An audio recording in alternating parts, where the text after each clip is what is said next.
fact that we're importing a third of our oil from foreign countries? It's actually 60% of our oil Okay. comes from foreign countries, and it's a third of our current account deficit. Okay.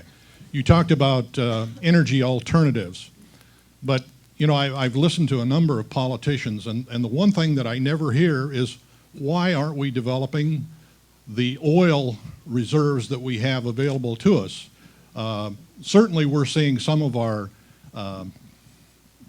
in some cases, adversaries coming in and drilling for oil fairly close to our shores. You know, it's certainly not going to take new technology. Oil is roughly $93 a barrel now. If it isn't economically viable now, when will it be? I just don't understand how we can continue down the path that we're going without exploring some of the resources that we know are available to us. You said it well. I can't disagree with you. You know, we've talked for years now about the largest reserve that we're aware of, which is in Anwar, in Alaska. The people of the state are very anxious to have it developed. They time and again say, please come in and develop this. It's a huge tract of land, massive area, miles, just hundreds, thousands of square miles. They said just take this little tiny place and sink in the drilling here and pipe it across the nation and or across the country and provide oil. That's one source. There's drilling in the Outer Continental Shelf. For me, that's very much part of the picture, that we should develop those resources. And I think the president has to be not just the commander-in-chief, but the communicator-in-chief, and to talk to the American people about the consequences of not developing our resources. There are a lot of people that say we don't want nuclear power. Okay, there are others that say we don't want to drill for oil.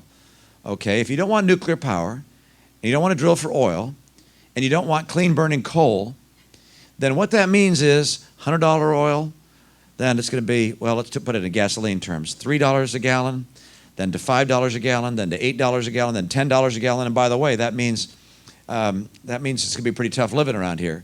And heating your homes, instead of costing, you know, $1,500 for a winter, is going to be $3,000 and then $6,000. Those are the consequences, and show people this is what it means. But we have to make those decisions today.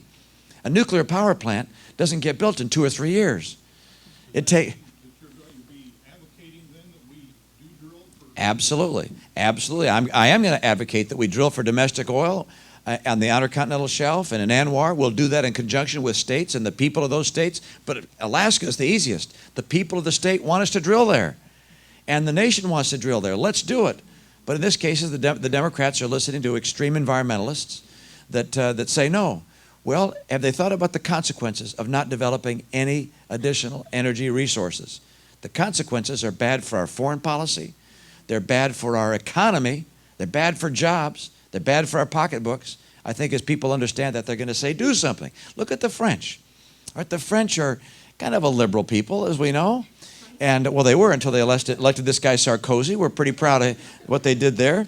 But 80% of their power comes from nuclear power plants, clean nuclear power plants. They don't emit CO2. They don't warm the environment. And yet we sit here because of the extreme environmentalist lobby and don't have nuclear power plants. We haven't built one for so long that when it comes time to finally build one again, we'll have to hire the French to show us how to do it. And I'm only partially being facetious.